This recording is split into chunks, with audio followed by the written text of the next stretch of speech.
سورۃ الاخلاص جس کے کئی نام ہیں، تقریباً 20، اور یہ سورت 1/3 قرآن کے برابر ہے، یعنی اتنی اہم سورت ہے۔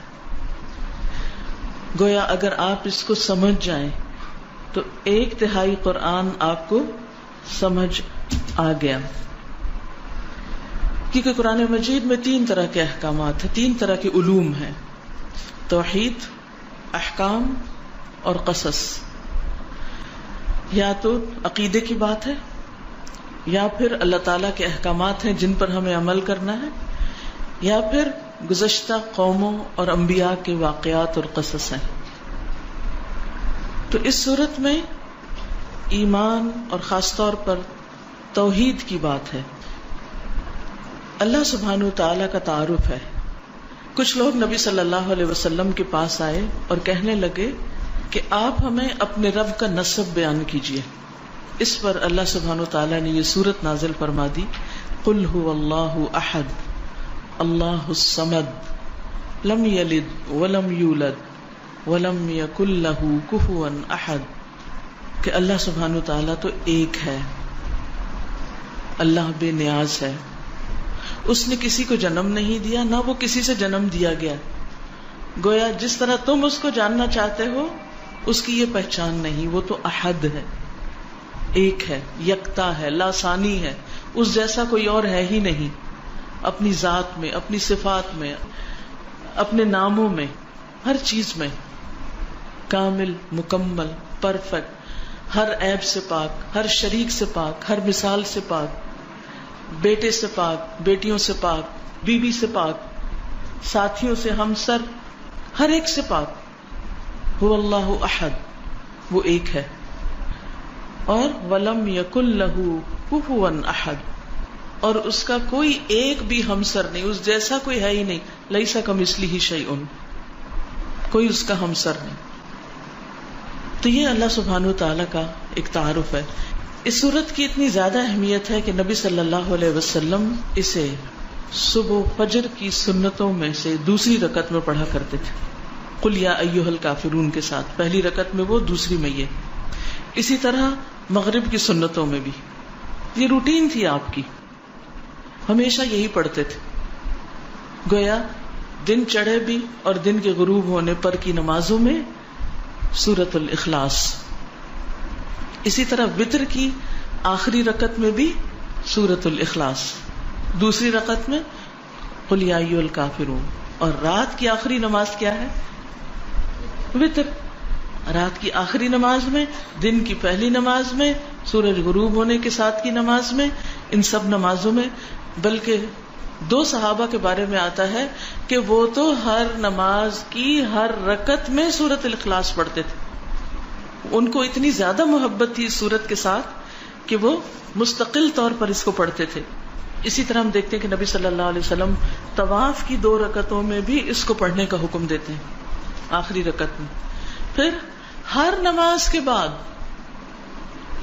یعنی یہ تو تھا نمازوں کے اندر، پھر ہر نماز کے بعد اس کو پڑھنے کی تاکید ہے۔ اور صرف اس کو نہیں، معوذتین کو بھی، قل هو اللہ احد، قل اعوذ برب الفلق اور قل اعوذ برب الناس۔ یہ تینوں صورتیں کب پڑھنی چاہیے؟ نماز کے بعد، جیسے آیت الکرسی پڑھی آپ نے، ساتھ ہی یہ تینوں صورتیں بھی پڑھ لیجیے، اس سے بھی اخلاص پیدا ہوتا ہے۔ اس کی فضیلت یہ، اس کے بارے میں یہ بھی آتا ہے کہ یہ انسان کی بیماریوں کو دور کرنے والی ہے۔ اب بیماریوں کو کیسے دور کرنے والی؟ سب سے بڑی بیماری اور علت کیا ہے؟ شرک۔ سارے غم ہی شرک کی وجہ سے آتے ہیں، ساری مصیبتیں شرک کی وجہ سے آتی ہیں، اللہ سبحانہ تعالیٰ کی ناراضگی شرک کی وجہ سے آتی، چاہے شرک اکبر ہو چاہے شرک اصغر ہو۔ شرک اکبر تو بتوں کو پوجنا، اور شرک اصغر کیا؟ ریاکاری کرنا، دکھاوے کے کام کرنا، اپنے نیک کاموں پہ فخر کرنا، لوگوں کو بتانا کہ میں کیسا کیسا نیک ہوں۔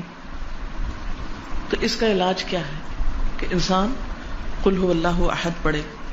پھر اسی طرح صبح اور شام 3 بار، صبح شام کے جو اذکار ہیں، اذکار الصباح والمساء، اس میں 3 بار ان صورتوں کو، تینوں صورتوں کو پڑھنے کا حکم دیا گیا ہے۔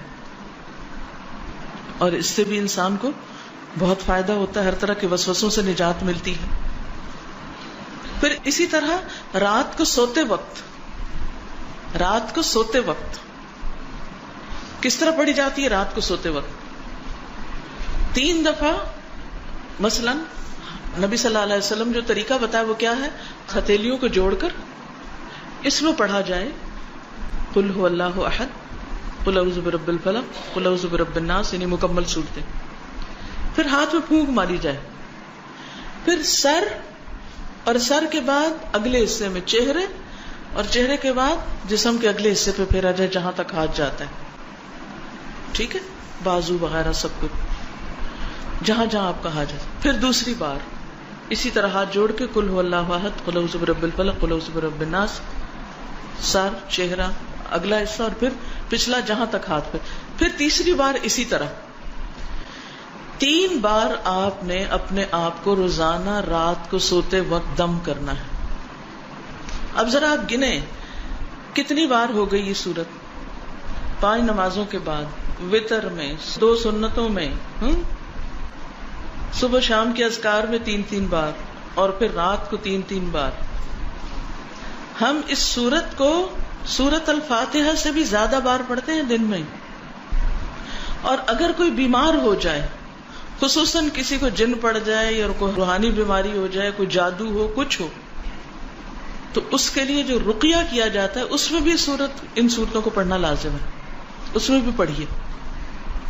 اسی طرح کوئی بچہ بیمار ہو جاتا ہے، آپ خود بیمار ہیں، تو آپ دن کے وقت بھی اپنے ہاتھوں پہ پڑھ کے اپنے سارے جسم پہ پھیریے. جو شخص ہر روز رات کو اپنے اوپر یہ دم کرے گا، کیا اسے بیماریوں سے نجات ملے گی یا نہیں؟ ملے گی نا. یقین سے پڑھیں تو بات ہے نا. ڈپریشن سے، وسوسوں سے، غم سے، پریشانیوں سے، تفکرات سے پھر اچھی نیند آئے گی یا نہیں؟ آئے گی نا، کیونکہ آپ نے ان سب چیزوں سے چھٹکارا حاصل کیا. نبی صلی اللہ علیہ وسلم اپنی زندگی کے آخر تک یہ معمول روزانہ کرتے رہے. آخر میں جب آپ بہت بیمار اور لاغر ہو گئے تو حضرت عائشہ نے آپ ہی کے ہاتھوں پہ پڑھ کے آپ کے ہاتھوں کو اس طرح جسم پر جہاں تک وہ جاتے تھے پھیرا، ان کی برکت کی وجہ سے. تو اس سے آپ اندازہ لگا سکتے ہیں کہ اس سورت کی ہماری عملی زندگی میں کتنی زیادہ اہمیت ہے. نہ صرف یہ کہ اس سورت کی بلکہ اگلی 2 سورتوں کی بھی. نبی صلی اللہ علیہ وسلم نے ایک موقع پر ایک لشکر کا امیر کسی کو بنا کر بھیجا، تو وہ ان کو نماز کی امامت بھی کراتا تھا، جماعت کراتا. جب وہ جماعت کراتا تو ہر رکعت کا اختتام قل هو اللہ پہ کرتا، یعنی کچھ اور بھی پڑھتا مگر قل هو اللہ لازمی پڑھتا. اب لوگوں نے اس وقت تو کچھ نہیں کہا، لیکن واپس آ کر نبی صلی اللہ علیہ وسلم سے پوچھا کہ اس نے ایسا کیوں کیا، یہ ایسا کیوں کرتا تھا؟ آپ نے فرمایا اسی سے پوچھو کہ وہ ایسا کیوں کرتا تھا. لوگ اس کے پاس گئے اور انہوں نے کہا کہ تم ایسا کیوں کرتے تھے کہ ہر رکعت جو ہے اس کا اختتام قل هو اللہ پہ کرتے؟ تو اس نے کہا کہ مجھے اس سورت سے محبت ہے، مجھے اس سورت سے محبت ہے، کیونکہ یہ رحمان کی صفت ہے، یہ رحمان کی پہچان ہے، اس میں رحمان کی صفات بیان ہوئی، اس لیے مجھے اس سورت سے محبت ہے.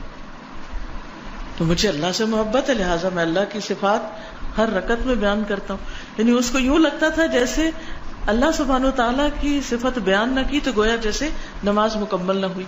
یہ اس کا اپنا اجتہاد تھا، یہ اس کے اپنے جذبات تھے. تو بہرحال آپ صلی اللہ علیہ وسلم نے اس کے لیے پیغام بھیجا کہ تم اسے جا کر خبر دے دو کہ اس بنا پر اللہ سبحانہ وتعالیٰ بھی اس سے محبت رکھتا ہے. گویا جو شخص اس صورت سے محبت رکھتا ہے اللہ سبحانہ وتعالیٰ اس سے محبت رکھتا ہے.